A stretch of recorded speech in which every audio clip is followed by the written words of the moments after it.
Now available for the first time on Google Play, The Man Crisis. Learn why so many men are falling apart in an increasingly gynocentric world in The Man Crisis. Get your copy on Google Play today. Historical Men in Crisis. All images used in this video are under fair use of United States copyright law of 1976 and are used in conjunction with my commentary. One of my viewers wanted me to do another installment in the Historical Men in Crisis series. And for this installment in the Historical Men in Crisis series, I'm going to be talking about 3 serial killers: Dean Corll, Jeffrey Dahmer, and Andrew Cunanan. Now, the first historical man in crisis I'm going to be talking about is Dean Corll. And Dean Corll is infamously known as the Candyman, who was an American serial killer and sex offender who abducted, violated, and tortured over 28 teenage boys and young men between 1970 and 1973 with the aid of 2 teenage accomplices, David Owen Brooks and Elmer Wayne Henley. Now, all 3 of these individuals were known as the Houston mass murderers after the events were revealed after the death of Dean Corll at the hands of his henchman, Elmer Wayne Henley. And Dean Corll basically started on the road to becoming a man in crisis way back when he was a very young child, being raised by Mary Emma Robeson and Edward Corll. And because Dean Corll's father was extremely strict with his children and disciplined them with a belt, I believe, this is where the Dean Corll's trauma basically started and led to him having the power issues that would lead to him becoming a man in crisis. Now, Dean Corll's father and his mother had frequent arguments, and eventually the couple wound up divorcing in 1946, 4 years after the birth of the younger son, Stanley Wayne Corll, and Mary sold the home to relocate to a trailer in Memphis, Tennessee, so that the children could remain in contact with their father. However, the damage was done, as I believe, with Dean Corll, because he was a shy, serious child who rarely socialized with children, but explained concern for the well-being of others. And this laid the foundation, I believe, for the power issues that Dean Corll had, because he didn't want to socialize with people because he feared that they would have power, but he wanted to, again, participate in his own twisted version of care, which is what we saw later on in his life. Now, at the age of 7, he had an undiagnosed case of rheumatic fever, and this wasn't found until doctors found a heart murmur on him in 1950, and as a result, Corll was told to avoid physical education classes in his school. Now, Corll's family tried to reconcile and remarry in 1950, where they moved to Pasadena, Texas, but this was short-lived because in 1953, the couple divorced again, with Dean Corll's mother regaining custody of her 2 sons, and this divorce was granted on amicable grounds, and the boys remained in regular contact with their father. And again, the father issues are the thing that led to Dean Corll grow up to become a man in crisis, as Dean Corll's mother married a traveling clock salesman named Jake West, and then they moved to Vidor, Texas, where Dean Corll's half-sister was born. And it's there that Dean Corll's mother and his stepfather, Jake West, decided to start a small family candy company, initially operating out of the garage of their home, and then on the earliest days of the business, Dean Corll would work day and night at this business while attending school, and he and his younger brother were responsible for running the candy-making machines and packing the product, which the stepfather sold on the sales route, which involved him traveling from Houston and west and trying to where most of the product was sold. And then, as Dean Corll went on to Vidor High School, he was a well-behaved, quiet student, and as he was a quiet student and a loner, he was rarely known to have dated teenage girls in his teenage years, and again, this again showed that he was having serious issues as related to power, which again, he didn't want to share in a relationship with someone, because most beta males don't want to share in relationships a lot of them want to have all the power in the relationship because they feel powerless about themselves. And again, these power issues started out with the discipline that he got from his father, which basically was severe. And because he got this severe discipline, it led to him really feeling powerless, so he didn't want to share power in a relationship. Now, after Dean Corll graduated high school, he and his family moved to the outskirts of Houston so that they could go out here and be closer to the city where they could sell more product. And Dean Corll's family opened up a new shop called the Pecan Prince, which is in reference to the family product. Now, in 1960, at the request of his mother, Corll moved to Indiana to be with his widowed grandmother, and that's where he formed a relationship with a local girl, although he rejected a marriage proposal she made to him in 1962, which was odd, because usually men make proposals to women, but the woman made a proposal to him, and again, he probably rejected it because he felt powerless about that relationship, because with the woman asking to marry him, it made him feel like he had no power, and again, he didn't want to have a relationship with a woman because he wanted to have power over a man. Now, I believe he wanted to have power over a man because he wanted to take back the power that his father had when he was disciplining him, and he wanted to take that power back as related to going to a place called the secret world. Now, with most beta males, because they have issues as related to their natural masculinity and their natural sexuality, many of these men don't feel secure about expressing their natural manhood and natural masculinity in public. So what they do is go to a place in private, and that place called the secret world is a place where they feel safe about expressing their natural masculinity and their natural sexuality. And this is the place where Dean Corll felt like he had power over his own natural masculinity and his sexuality. And this is why he didn't want to get involved with women, because with women, a relationship would have to be out in the open in public. However, he could go out here and be the man that he wanted to be and have the power over men. So this is why he went to the secret world, where he basically was actually a homosexual individual and felt safe about expressing his homosexuality in the secret world. Because in the 1960s, if a man came out as homosexual back then, what would happen to that man is he would basically lose all of his social standing, and that possibly exacerbated Dean Corll's power issues as his family went out here and was trying to build the Corll Candy Company. And again, his mother opened this business after she lost the Pecan Prince when she divorced Jake West. And as she opened the Corll Candy Company, she appointed her son to be the vice president in the new family firm.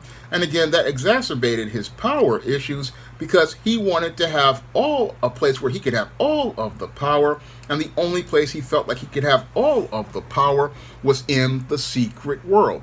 Now, Dean Corll was working at the Corll Candy Company, which was he was out here and working with different kids. Again, he had made advances on a teenage boy, and as he made advances on one of the teenage boys working at the Corll Candy Company, he told Corll's mother about it, and her response was to fire the teenager, maintaining the smooth world that allowed Dean Corll to continue on his road to becoming a man in crisis. Now, as Dean Corll was working at the Corll Candy Company, he was drafted into the Army on August 10th, 1964 for basic training, and he was sent to Georgia to be trained as a radio repairman before permanent assignment in Fort Hood, Texas. And it was there that Dean Corll again had an unblemished record, because many beta males on the surface make a smooth world where they have no conflicts, problems, or obstacles. However, these men have serious issues because Corll said he hated military service. And the reason why I believe he hated military service is because he was under male authority and male authority figures, and he was under a structure of men, something he didn't have because his mother would basically protect and coddle him. And now he had to actually deal with men who were in charge of things, men in charge of the order of things and structure. And this is something many beta males chafe on, because when they have to deal with men in charge, they feel powerless And because they feel powerless, this is what really frustrates them, because they have to submit to the authority of other men in a chain of command. Now, Dean Corll, because he hated military service, applied for a hardship discharge on the grounds that he was needed in his family's business, and the Army granted him that request on June 11th, 1965, after 10 months of service. And it was after he got out of the military that Dean Corll started to go from being a man on the road to becoming a man in crisis, and then eventually becoming a man in crisis. Now, during his term of service in the military, this is where Dean Corll first realized that he was a homosexual and had experienced homosexual encounters with men, but also having to deal with the chain of command and the structure as related to dealing with other men.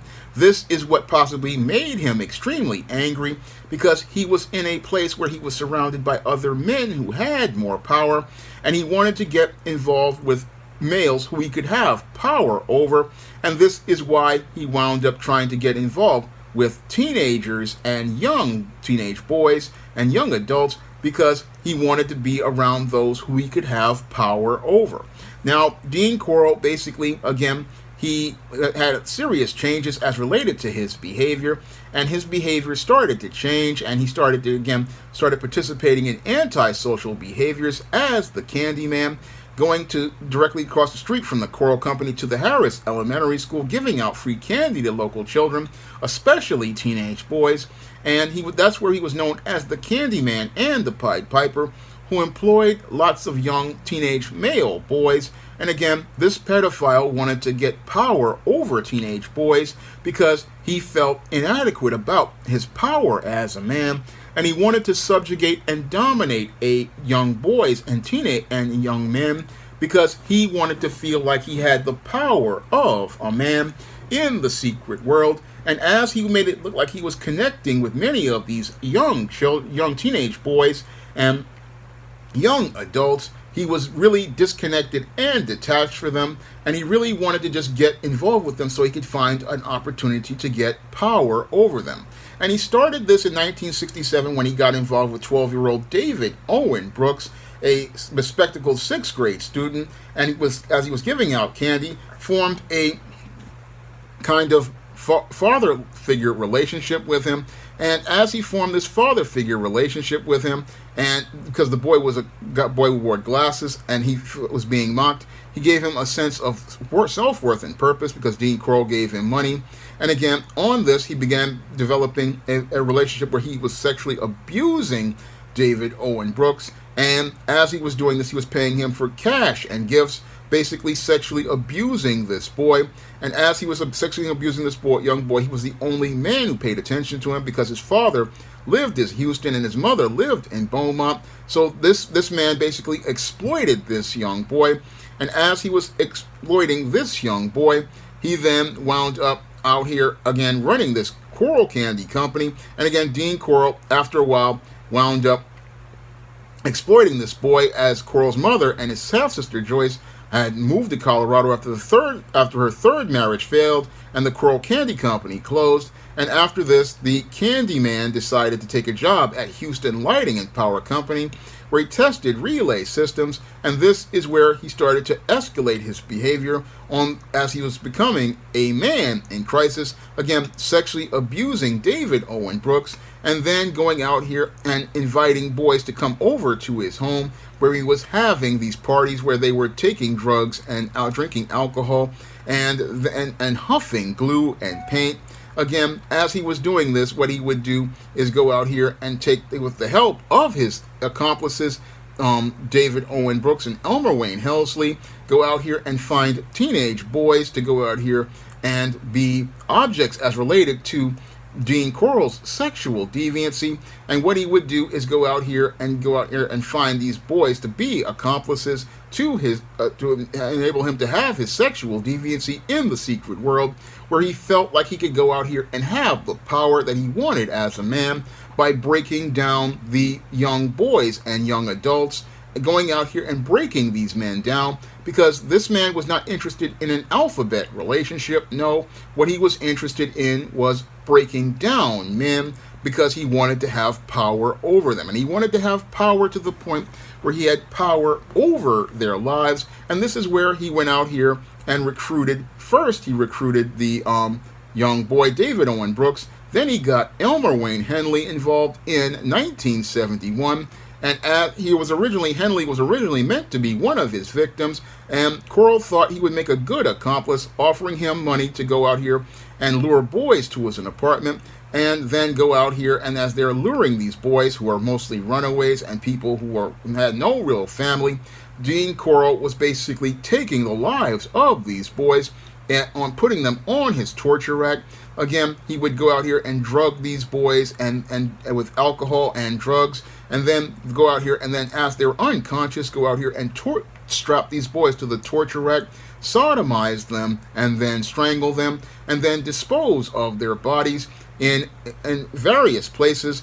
Textbook behavior as related to beta males who live in the secret world, because many beta males who live in the secret world want to have a place where they keep an image that's clean in public, but in private, these men they participate in deviant behaviors, and they participate in deviant behaviors because they are detached from themselves, and they use their penises as weapons to do harm to people, because again, Dean Corll was not interested in having a relationship with a man who was gay. No, he was interested in breaking men down, and he was interested in breaking men down and got gratification from having power over men, and like he wanted to have over his father for abusing him, and he wanted to take that power by going out here and destroying the lives of men the way he wanted to destroy his father. So this man basically was, again, a very sick man who manipulated the minds of two other teenage boys, basically manipulating these boys, Elmer and these two teenage boys, Elmer Wayne Henley and David Owen Brooks, manipulating them into bringing other young boys and men to the home, torturing them and abusing them, and then disposing of their bodies in order to hide the evidence. And as they went to hide the evidence, again, Dean Corll did this for an extended period of time, and again went out here and was looking for more victims as he moved to another apartment in the Westcott Towers. And again, that's where he murdered 17-year-old Steve Sickman, who was seen at one of his parties, and then went out here and then went after another 19-year-old boy, Roy Bunton, and again went out here and tortured all of these young men. And Dean Corll had been going on this spree for an extended period of time, moving to another address on Wirt Road in Springs Beach in Houston.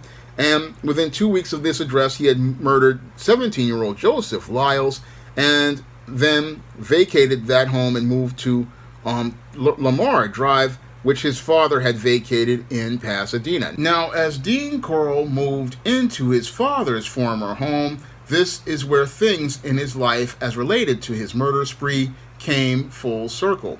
Now, on the evening of August 7th, 1973, Elmer Wayne Henley, who was 17 years old, had ran into 19-year-old Timothy Cordell Curley, who was intended to be Dean Corll's next victim. He wanted to invite him to Dean Corll's home.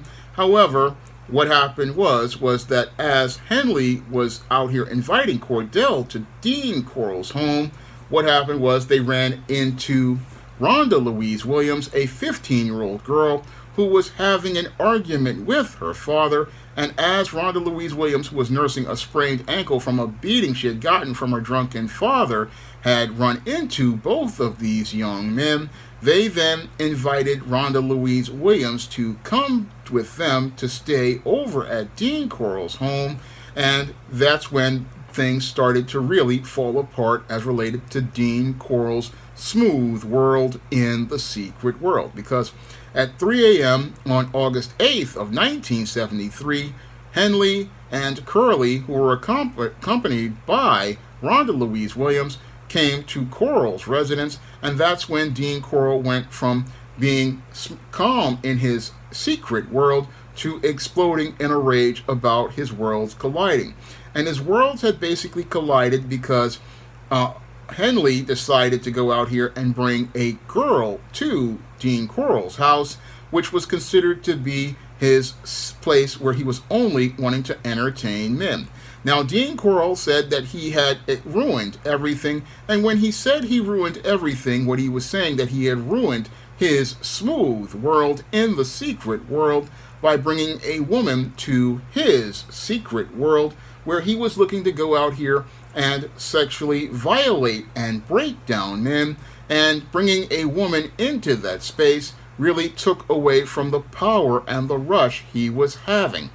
But Henley thought that Dean Corll wanted to care about all young children, but he didn't care about children at all. No, Dean Corll was a man who wanted to have power by breaking down young boys and young men, because he felt like it would give him the power of a man like his father, and bringing a girl into that environment like Rhonda Louise Williams shattered his world, because he wasn't used to going out here and having women be a part of his sexual deviancy or knowing about his sexual deviancy. No, this was something that he did in secret, and because he did this in secret, what he wanted to do was try to find a way to go out here and get rid of all of these individuals because they had disrupted his world. Now, the three teenagers, as Corll calmed down, he then offered them beer and marijuana, and then as he offered them these drugs and alcohol, and then began sniffing paint fumes, as Corll was watching them, he waited for all of them to pass out, and he waited for them to all pass out because he wanted to get power over them, and he wanted to get power over them because he wanted to destroy all of these individuals for shattering his world. Now, Henley woke up to find himself lying on his stomach with Corll snapping handcuffs on his wrist, and his mouth had been taped shut, and his ankles bound together. And what Dean Corll wanted to do was go out here and break Henley for betraying his trust. Now, he had also did this to Curly and Williams and left them laying face down. And he had Curly stripped naked because he planned to violate him the way he did other victims.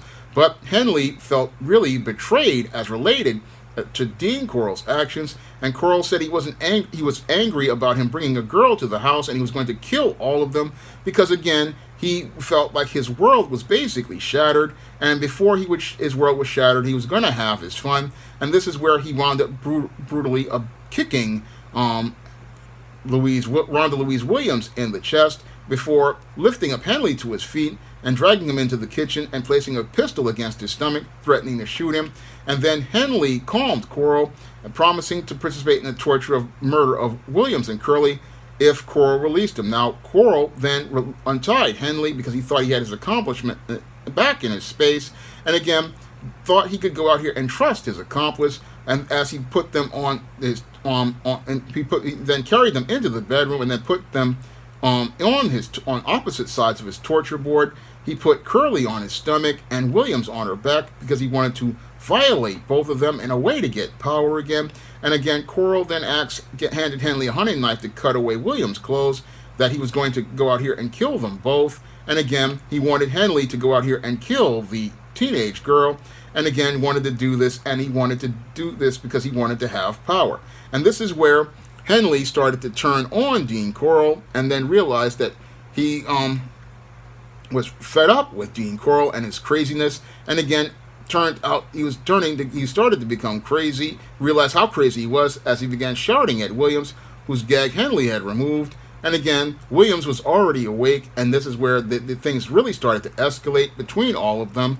And Henley wanted to protect the girl, Rhonda Louise Williams, and he wanted to take her in another room. But then then Henley asked to take him in another room, but then Corll ignored him, and then Henley grabbed Corll's pistol, saying, "You've gone too far." And as he went out here, he said he couldn't go on any longer. "You can't have you kill all my friends."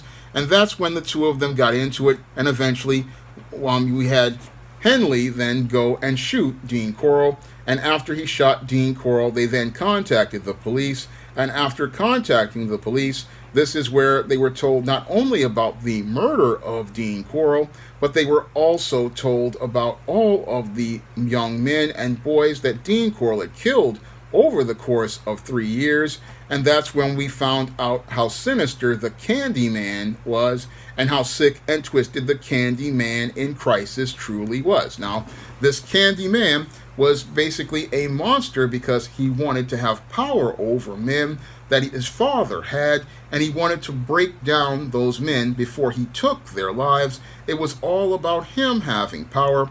And when I look at his behavior, again, this is the type of behavior that beta males participate in when they have serious father issues and issues with men in being in positions of authority.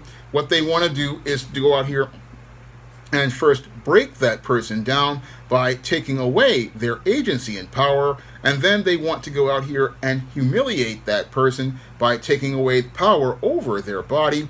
Then they want to take their lives, and that's what makes these kind of men monsters. And this guy, Dean Corll, there's a special place in hell for this monster. This monster was a man in Crisis, and one of the worst men in Crisis I've ever had to read about. And again, this subject was just so disturbing as related to how sick this individual is.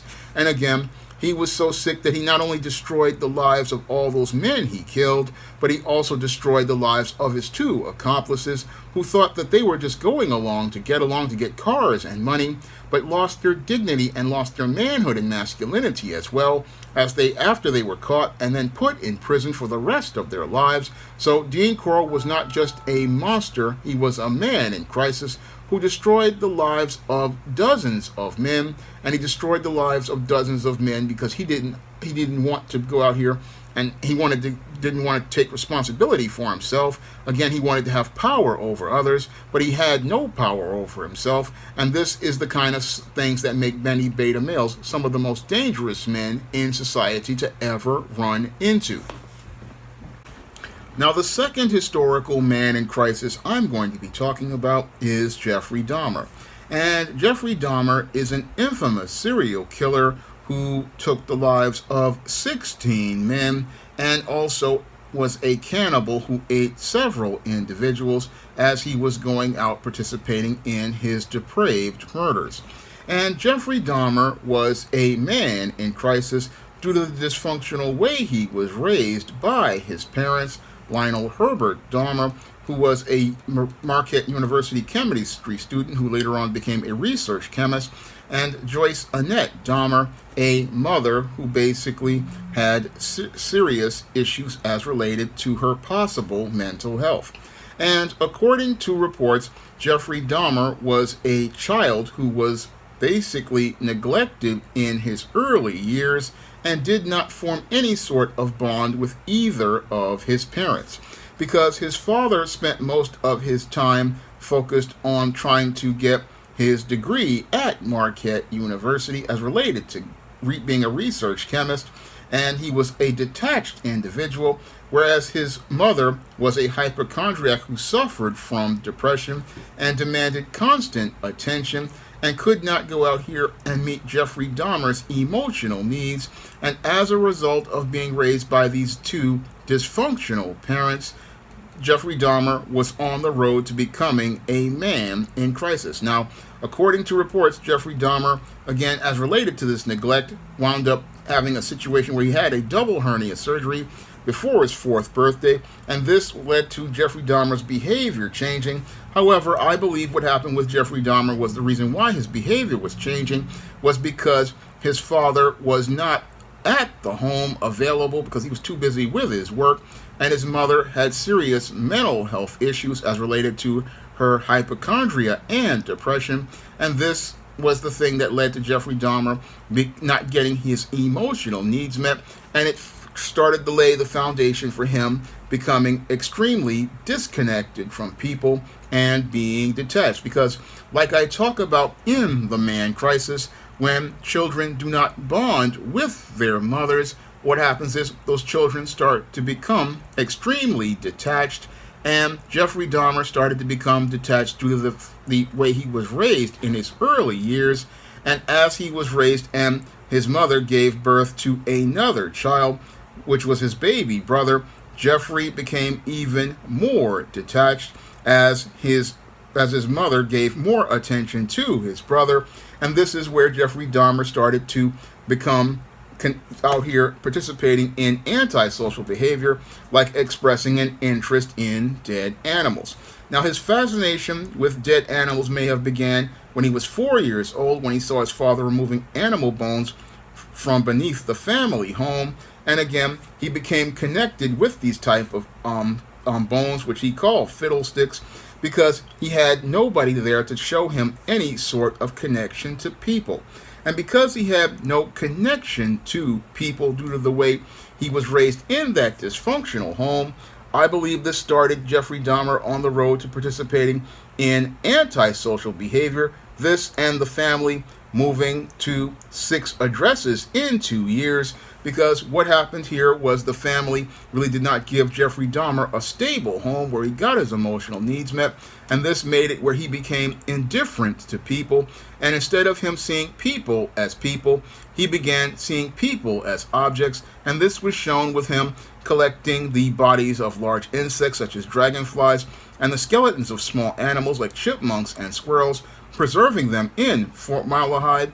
And again, this basically started to show antisocial behavior, but because his parents were disconnected, they could not connect the dots as related to the antisocial behavior that their son was participating in. Now, 2 years later, after at a chicken dinner, Jeffrey Dahmer asked what would happen if the chicken bones they ate were placed in bleach, and the father, not understanding that his son was expressing antisocial behavior, demonstrated how bleach would preserve animal bones, and Jeffrey Dahmer then put this as part of his bone collecting. And again, he was still collecting dead animals like roadkill, and he would dissect and bury these animals. And again, he would also take the skulls and place the top of them as makeshift crosses. And again, this was antisocial behavior that was escalated in 1975 when he decapitated a dog's dead body before nailing the body to a tree and impaling the skull on a stick behind the house. And again, he thought it was a prank, but this was just antisocial behavior. And this antisocial behavior was out here, Jeffrey Dahmer was continuing to participate in. Meanwhile, his mother was out here taking Equinel laxative and sleeping pills and disconnecting herself further from her husband and her children. So Jeffrey Dahmer had learned a culture of dysfunction from the home he lived in, from the emotionally unavailable father that he had, and the extremely more and more disconnected mother that he had. And that laid the foundation for Jeffrey Dahmer's increasingly antisocial behavior. And as he entered adolescence, Jeffrey Dahmer was becoming more detached from people. And as he became more detached from people, he began drinking in the daylight hours, just as an adolescent. And he was out here drinking alcohol because he wanted to try to escape as related to his dysfunctional situation. And when I look at that behavior, it basically showed me how Jeffrey Dahmer was starting to enter a place that I talk about with beta males called the secret world. Now, many beta males enter the secret world because they feel insecure and inadequate about their natural masculinity and their natural sexuality, and what they do is go to this place called the secret world, where they feel like they can become safe about expressing their natural masculinity and their natural sexuality. And what happened with Jeffrey Dahmer was he was entering the secret world, starting with drinking alcohol, and I talk about this in a chapter, Addiction and the Man Crisis, because he called this his medicine. And again, he used this medicine to escape the social situations with people. And while he was again seen as polite and intelligent with average grades, and played tennis and played in high school, again, he was living a double life. And this was the laying of the foundation of him living that double life in the secret world, because he could go out here and be the good student on the outside, but then drink to escape to the secret world. And as he entered the secret world, he then started to find out that he was gay, and that's something he didn't tell his parents. Again, looking to escape to the secret world. And again, this was not about his sexuality. This was about him wanting to go to a place where he had power. And the only place he felt he could have power was in the secret world. And in the secret world, this is where Jeffrey Dahmer began fantasizing about dominating and controlling a submissive male. And again, he wanted to go out here and control a man because he felt like he had no control over his life. And again, with beta males, because they feel powerless about having control in their lives, they want to go out here and control somebody else because they feel powerless about their own selves and don't know how to take personal power for themselves. And this is why they fixate on trying to control another person. And in the case of Jeffrey Dahmer, he wanted to control another man, and he wanted to focus on participating in not only controlling another man, but having the power of life and death over a man, where he could go out here and take a man's life. So this was all part of Jeffrey Dahmer's fantasies as related to male chests and torsos. Again, detaching from people, not seeing people as people, but seeing them as objects for his fantasies. And this is something that beta males like to do. They like to see a person as an object in their fantasies because they want to have power and control like a god over people, and they want to have these fantasies come to life. And what Jeffrey Dahmer was looking to do as he was having his fantasies in the secret world was he wanted to escalate his behavior as related to entering into the real world. And when he was 16, he had a fantasy about rendering a male jogger he found attractive unconscious and violating his body, and waited in the bushes for this man. And again, this was the kind of behavior that beta males participate in when they want to escalate their behavior from taking the fantasies to reality. And this again was how they start to escalate their behavior. So there was a clear pattern with Jeffrey Dahmer as related to him escalating his behavior as related to his deviancy, because he wanted to gain more and more power over people. And again, he was a very antisocial person. And as he was an antisocial person, by the late 1970s, his grades started to decline, and his parents' marriage started to deteriorate. And while his parents were trying to save their marriage, they were arguing frequently. And I believe that this was another thing that led to Jeffrey Dahmer's behavior further escalating as related to him becoming more and more of a sexual deviant, because after his parents wound up breaking up, then Jeffrey Dahmer graduated from high school, and that's where he just was there drinking beer. And after he graduated and talked about he was experiencing a lot of problems, and then things as his family started to fall apart, and after his family wound up divorcing, this is where Jeffrey Dahmer, the boy in crisis, became a man in crisis. And this is where Jeffrey Dahmer in 1978 participated in his first murder of Stephen Hicks, a hitchhiker he picked up, and he lured him to his house on the pretext of drinking. Hicks, who had gone to a rock concert in Chippewa Lake, went to Jeffrey Dahmer's house for some beers, and then this is where Jeffrey Dahmer went out here and participated in making a pass at him, and then went to kill Stephen Hicks, and then went out here and violated his body, and then pleasured himself as he stood above his corpse. Again, this was an act of power for Jeffrey Dahmer in the secret world. And again, this was the first time he actually used his body as a weapon to violate someone. And again, after he did this, he then, after killing Stephen Hicks, he then went and destroyed his body inside of the basement. Just dissecting the man's body, and buried the remains in a shallow grave in his backyard. And this is what beta males do, because beta males don't see people as people. No, once they go out here and participate in their deviant acts, they see this person as an object that can disrupt their smooth world. And in an effort to keep their world smooth, what these beta males will do is go out here and look to destroy the evidence to make sure that nobody knows about what they consider to be bad sexual behaviors they have participated in, because many beta males have what Dr. Robert Glover calls sexual shame, and because they have sexual shame, they participate in their sexual activity in the secret world, and as they're participating in their sexual activity in the secret world, once they finish participating in these sexual activities in the secret world, what these individuals do is they go out here and look to destroy evidence of their sex acts, and they look to do this in some of the most grisly ways, like the way Jeffrey Dahmer just dissected this man's body and then burying the remains in a shallow grave, then several weeks later unearthing the remains to make sure nobody knew about them, paring the flesh from the bones, and then flushing all of the flesh and acid and then flushing it down the toilet, and then crushing the bones with a sledgehammer and scattering them about the woodland in the family home.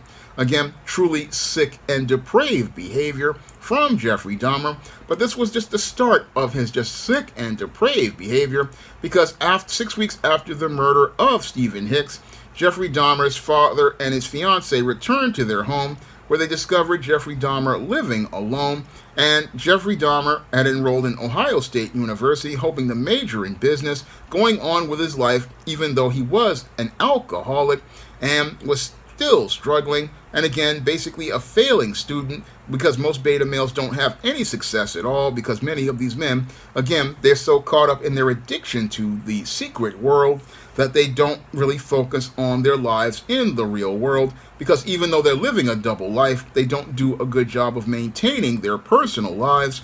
And again, some of them don't want to maintain their personal life because things are so bad in it. And this is where Jeffrey Dahmer basically went from college to the military, because he was just spending his time drinking so much that he had to drop out of OSU after 3 months, and he enlisted in the U.S. Army, and this was a place where Jeffrey Dahmer just definitely could not function, because with beta males, they have serious problems with male authority and male authority figures, and putting a beta male in a situation where they have to deal with male authority and male authority figures and the structure for male authority, this makes these men basically fall apart. Now, Jeffrey Dahmer had been sent to be a training as a combat medic, but he basically could not really be a good soldier. He was just an average or slightly average, which is very low, and his alcoholism led to his performance deteriorating once again, and he was considered so bad as related to his performance, he was deemed unsuitable for military service and discharged from the Army. So if a person is fired from the U.S. military, it's a sign that there's a serious problem with that person, and he was a person with such serious problems that he just showed that he just was not fit for anything. Now, Jeffrey Dahmer, after being kicked out of the military, then went on to try to live on his own, and in Florida he found a job at a delicatessen, entered a nearby room at a motel, and spent almost of his salary on alcohol and was evicted for non-payment. Again, typical classic beta male behavior, because when beta males can't live in the real world, what they do is spend so much time in the secret world that it basically leads to their entire life falling completely apart. And he went out here and then asked for his father to come back to his home. And again, as he returned to Ohio, he lived with his stepfather and his stepmother for a time as he looked for work, but still continued to drink, and then was arrested for drunk and disorderly conduct. And because he was a white male, he was given a pass with a $60 fine and a 10-day suspended sentence. And while his father tried to wean him off alcohol, there was no way he could do it, because, again, alcohol was his gateway into the secret world. And because he was addicted to life in the secret world and being detached from people, there was no way to help him. So Jeffrey Dahmer and his father and his stepmother sent him to live with his grandmother in Wisconsin. And Jeffrey Dahmer's grandmother tried to show Jeffrey Dahmer affection, but at this time, this man was just, again, detached, disconnected from the real world and real people, and all the efforts to hope that the change of location would change him to quit his drinking, find a job, and live responsibly, that was going to fall completely apart. And even though Jeffrey Dahmer started out living well with his mother, his world basically was falling apart, because again, beta males like to live in the smooth world, and again, they like to live in that world where they don't have to deal with problems, conflicts, or obstacles, and they like to live in that place, again, in the secret world where they can keep that world smooth, where they can escape. And again, Jeffrey Dahmer, he would get jobs like he got a lobotomist job at the Milwaukee Blood Plasma Center, where he worked for 10 months before he was laid off, and then got unemployed for 2 years, living off whatever his grandmother gave him, but still winding up escaping into the secret world and escalating his behavior, because after he lost his job, he was arrested for indecent exposure in 1982 at the Wisconsin State Fair Park. And again, he was caught because, again, this is how he got his power after losing his job. He wanted to go out here and hurt people sexually with his penis, which was a weapon. This is why he took his penis out in 1982, because he had lost his job and he wanted to get power and he wanted to use his penis as a weapon. And again, this is where he got caught once again. And after this, in 1985, he got a job at a mixer at the Ambrosia Chocolate Factory. And again, after he got this job, he then was out here participating in, again, more deviant sexual behavior after a proposition from a man at a library. A guy made a proposal to him, and this stimulated his deviant imagination. And this is where he began to go back to his fantasies of dominance and control. And again, these foundations of this has to do with the way he was raised, with all of the neglect he got emotionally, so he felt powerless. So this was his way of getting power.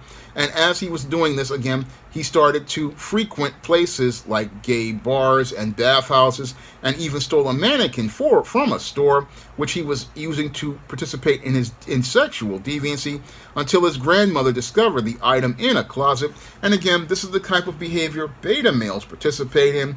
Oftentimes, many beta males, because they only feel safe about participating in sex acts in the secret world, what they do is have items like sex dolls, pornography, and also lots of pornographic videos. They have this stuff hidden in places, and Jeffrey Dahmer had this mannequin hidden in a secret place, and he had all this stuff hidden until his grandmother found the item and demanded that he discard it.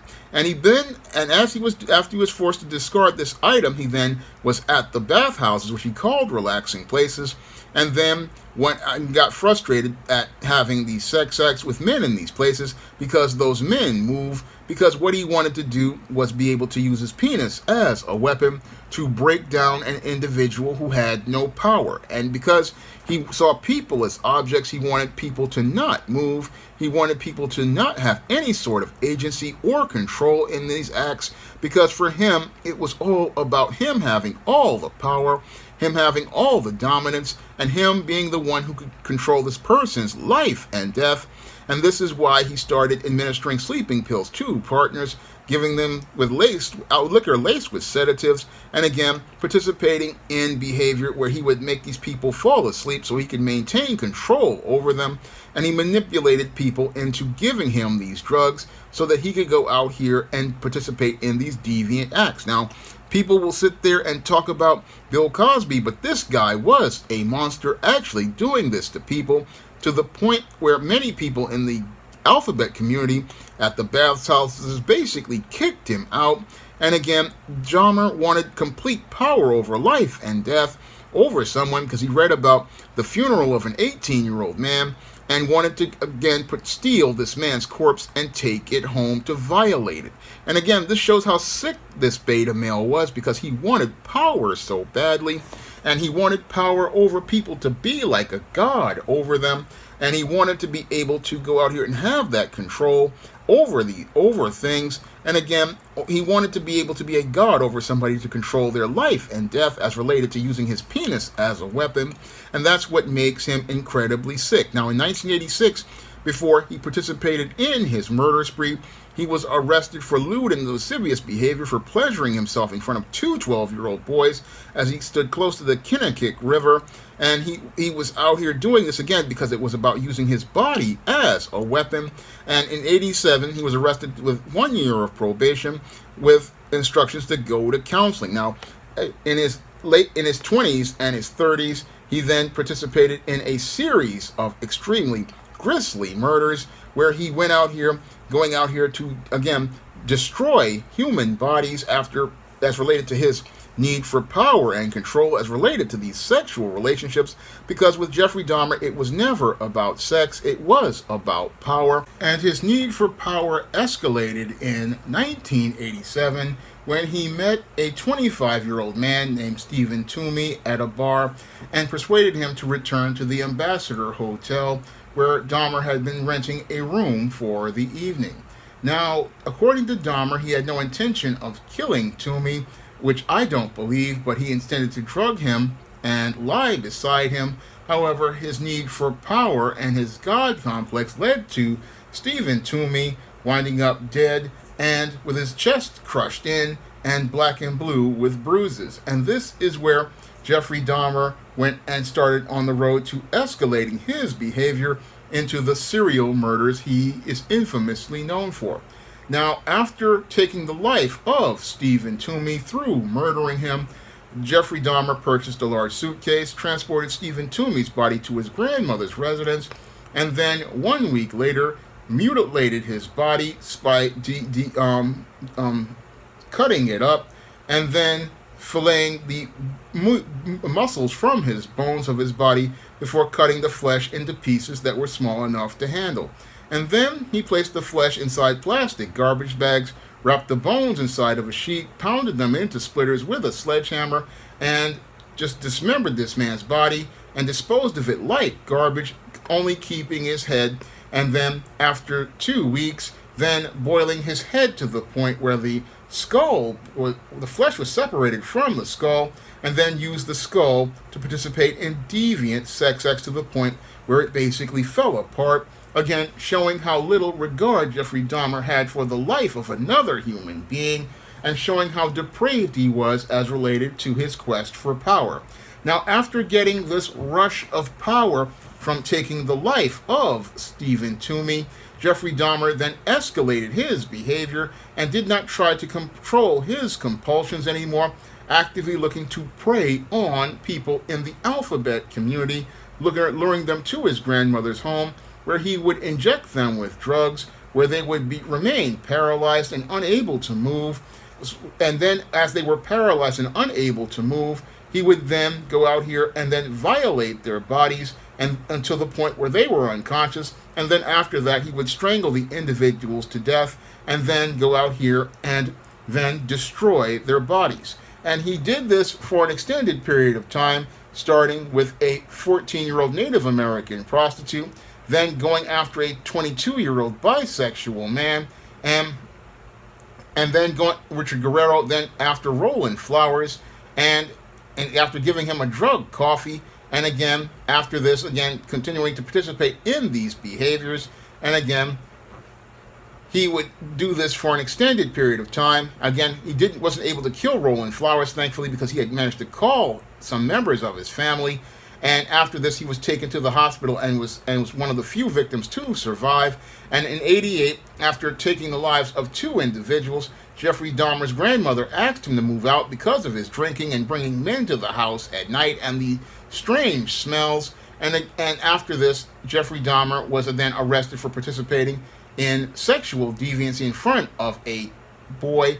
Again, these were crimes that anybody else would be sentenced to jail for, but this guy got passes, I believe, because of his white skin.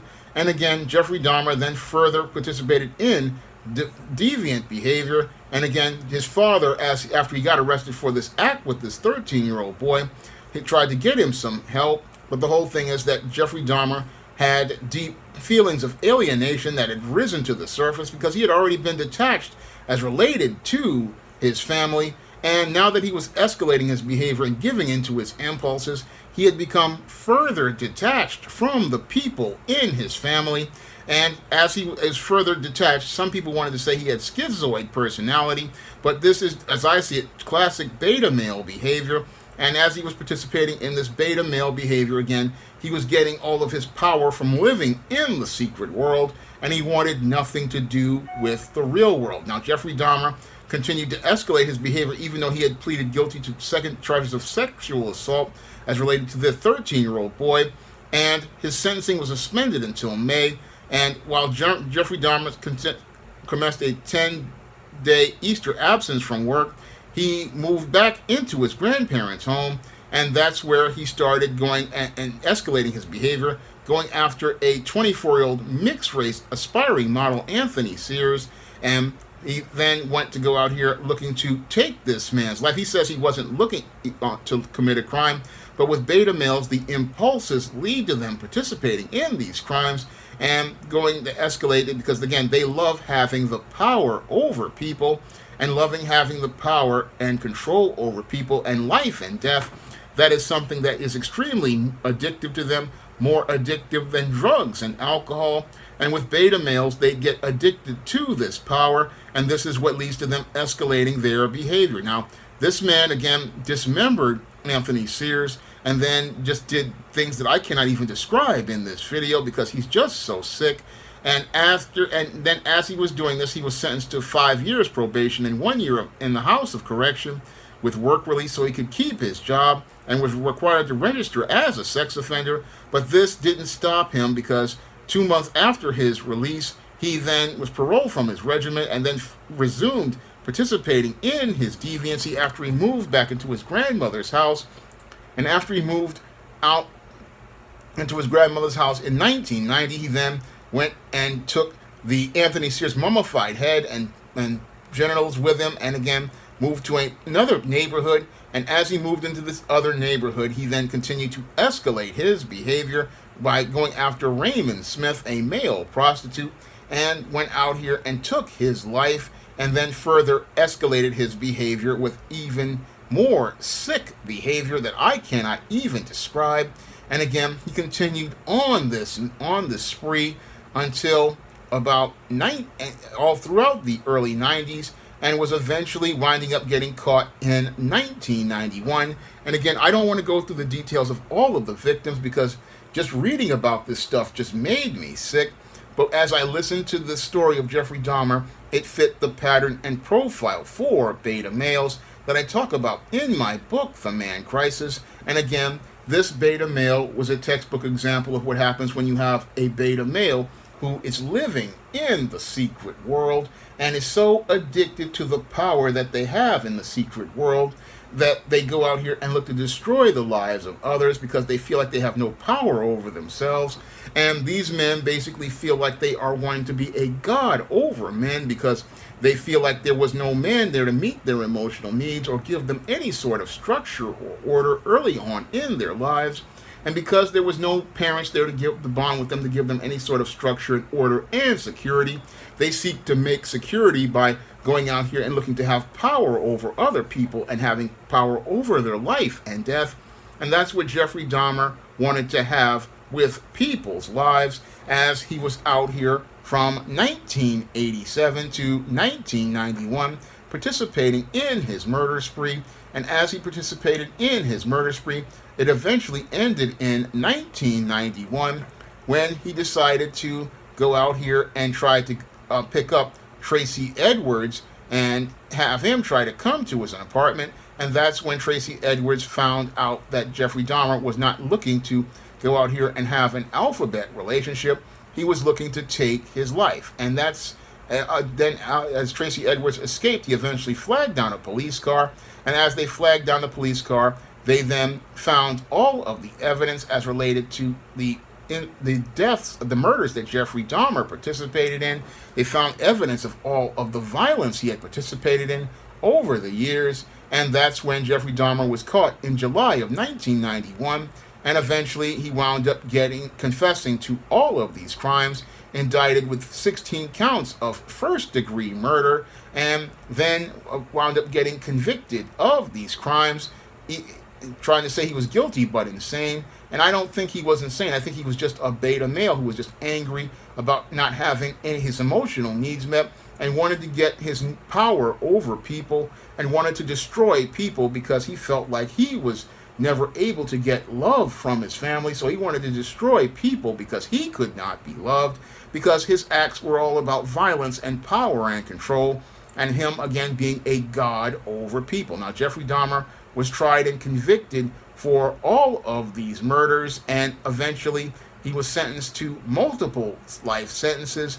And as he was sentenced to life imprisonment plus 10 years on one count and a mandatory count of life plus 70 years for the others, he was sentenced to basically die in prison, and he possibly would have been living to this day in prison had he not run into another inmate, Christopher Scarver. Now, Christopher Scarver was angry about the fact that Jeffrey Dahmer had taken the lives of multiple black and non-black people, and especially black people. And because he was angry about Jeffrey Dahmer taking the lives of mostly black people, as he was on a work detail, he took an iron bar that had been hidden in his uniform and used it to bludgeon Jeffrey Dahmer and Jesse Anderson to death, and really wanted to go out here and take the life of Jeffrey Dahmer for all of the black people who he had killed, and believed he was meting out justice on Jeffrey Dahmer. And by going out here and taking the life of Jeffrey Dahmer, he ended the life of one of the 20th century's greatest monsters, and this monster basically was a man in crisis. And Christopher Scarver believes that he did this because God told him to do it, and in some ways it's justice, because this man took the lives of people in the most grisly fashion, and he wound up meeting a final fate inside of this penitentiary, which he possibly would have met sooner rather than later, because either he would have died in prison one way or the other. And again, Jeffrey Dahmer was such a monster. And what's really sad is that after Jeffrey Dahmer died, that his mother went out here and said that our people should be satisfied or something like that. And again, she didn't really, showed how detached she is now by saying, now is everybody happy? No, what would have made people happy is if this woman took accountability for the dysfunctional way she raised her son. And the way she raised her son basically put him on the road to becoming a man in crisis. Now, the third historical man in crisis I'm going to be talking about is Andrew Cunanan.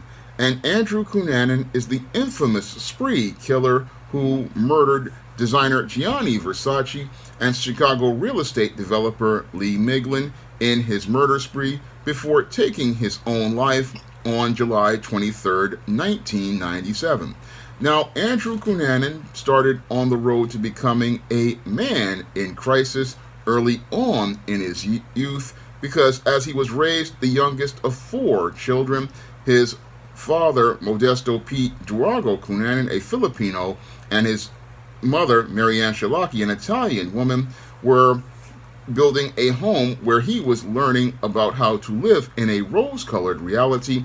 And as he was living in this rose-colored reality created by his beta male father, he learned to try to make himself look like he was some sort of rich guy, even though his father was a stockbroker, again, sending him to expensive private schools and creating a place where he could believe that he needed to go out here and be this prolific liar when he became a teenager, telling tall tales about his family and his personal life, exaggerating about who he was. And again, his father modeled this for him, because stockbrokers in many cases oftentimes exaggerate and lie to their customers, and this is what was possibly passed on to his son from the conversations that he has. And as Andrew Cunanan was living in his rose-colored reality, he learned how to create a distorted picture of himself, going out here, changing his appearance to what he felt was most attractive at the time.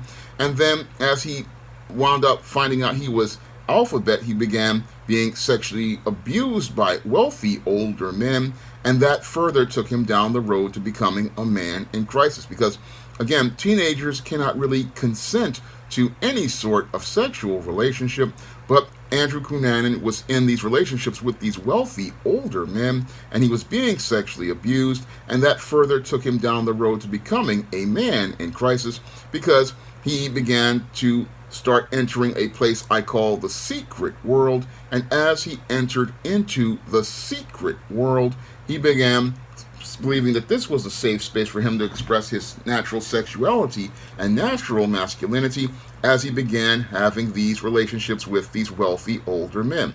And as he was having these relationships with these men in the secret world, he began to become more detached from people, and his life started to get worse when he was 19 years old, when his beta male father abandoned the family after he was indicted for embezzlement, and he wanted to evade arrest. He moved back to the Philippines, and after he got abandoned by his family, this led to Andrew Cunanan further becoming a man in crisis, because then he began frequenting the alphabet clubs and restaurants, and his mother, who was deeply religious, basically felt like she was betrayed. And as she found out about him becoming alphabet, this is where Cunanan began to abuse his mother by throwing her against the wall, dislocating her shoulder, and this led to him becoming alienated from his family. And in 1989, he basically abandoned plans to go to University of California, San Diego,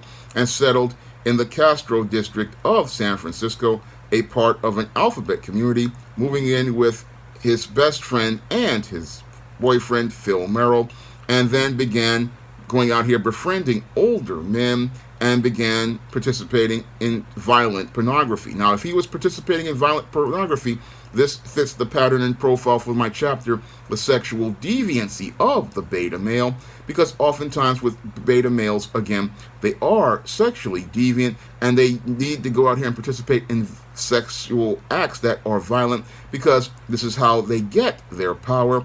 And when they do this, because they feel powerless about their life situation, and Andrew Cunanan possibly felt powerless about his life situation as related to his family basically falling apart. And as he was living off the wealth of the men in his life, again, this possibly was one of the reasons why he began feeling so powerless about his whole life situation as related to his family.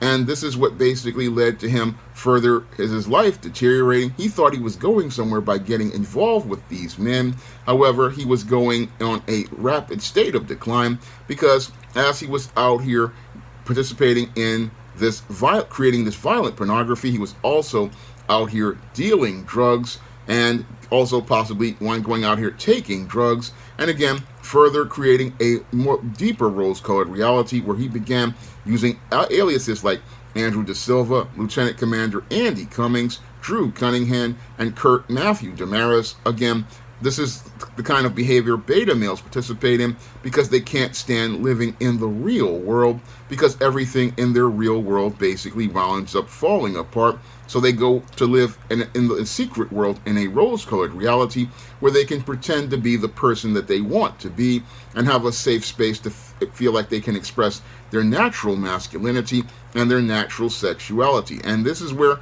Andrew Cunanan first met designer Gianni Versace when he was in town to be recognized for the costumes he made for the San Francisco Opera. And this is where he basically began a long-distance relationship with him. And then he also began a relationship with David Madison, a Minneapolis architect. And then the relationship ended in '96 because David Madison thought he felt something about Cunanan, but Cunanan thought that Madison was the love of his life. However, I believe what happened with Andrew Cunanan was, again, he wanted to build a world around this man, but this man, on his instincts, thought something was wrong with him, because he started to possibly see that this man had some issues as related to living in a rose-colored reality.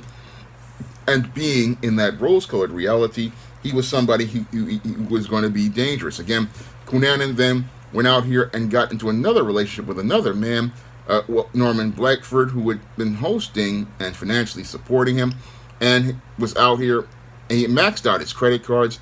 And Cunanan at this time was starting to become more addicted to drugs, because he wanted to escape as related to the secret world. And as he was looking to escape into the secret world, Cunanan was taking methamphetamines. He was abusing painkillers and drinking alcohol. Again, with beta males, they want to escape to a rose-colored reality where they don't have to deal with real people. And because they have a hard time dealing with real people, what they do is they start entering into this fantasy world. And again, they don't see people as people, and that's when they start going out here and start becoming more and more into that secret world and start becoming more paranoid. And this is what happens with things with many beta males, they start to become paranoid, and this is where he went from San Diego to Minneapolis to take care of matters of his business life, and basically started going on his kill spree. And his kill spree started in Minneapolis with Jeffrey Trail and David Madison, and then he drove to Chicago to take the life of Lee Miglin, a real estate developer who he had been involved with. Then he went to take the life of William Reese, a cemetery caretaker, and then he went on to go to Florida, to where he murdered Gianni Versace.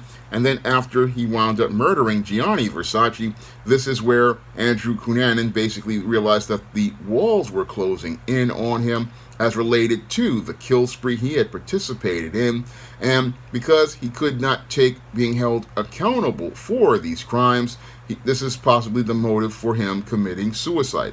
Now, according to reports back in the 90s, people alleged that Andrew Cunanan killed himself because he had HIV, and they said that this was the motive for him murdering these alphabet men. That was the main story that was originally told. However, after an autopsy was presented, they found him to be HIV negative, and the reason why he possibly wound up participating in these murders is because he became deeply detached from reality, and again became detached from reality because he was living in his own rose-colored world. And as he lived in that rose-colored world and was taking lots of drugs that are extreme stimulants like methamphetamine and opioids, he was becoming more and more paranoid. And as he became more and more paranoid about his world crumbling around him, he then looked to destroy the world of many men that he was involved with. And as he was looking to destroy the worlds of those men he was involved with, this possibly was his motive for these murders of these men in this kill spree. And as he went on these murders in this kill spree, he basically showed how he was just basically not living in our world, and proved the point that I make about how beta males, again, when they explode in rage, go out here and participate in these murder sprees, and also how the motive for those murder sprees is the fact that these men do not know how to function in the real world, and because they do not know how to function in the real world, they don't know how to make life work in the real world. And that was shown how Cunanan was basically living off men instead of going out here to build his own life. And because he didn't know how to build his own life, he was leeching off of other people until he wound up not being able to form connections with people because of all of the paranoia as related to himself. And again, he didn't know how to form relationships due to the dysfunctional way he was raised by a beta male father. And as he was raised by this beta male father, the son learned how to become a man in crisis, just like his father. He learned to run away from his problems and look to destroy people's lives the same way his father did. So when I look at Andrew Cunanan, he is a textbook man in crisis, and he was a man in crisis because he just, again, did not know how to function in today's world. Now, if you want to learn more about what leads to many beta males becoming the dysfunctional men in crisis that they are, you can pick up my book, The Man Crisis, on Amazon.com in paperback and Kindle format. You can also find The Man Crisis at other online booksellers like Smashwords, the iBookstore, Google Play, and Barnes & Noble. And if you want to see me make more videos about historical men in crisis, you can send a donation to the Patreon, the PayPal, or the Cash App by clicking the link in the description box. And if I learn something about that man, I will make that video for you. That's all I have to say for this video. You can comment, rate, and subscribe. Now available in paperback. From the author of the critically acclaimed book, The Man Crisis, comes The Woman Crisis.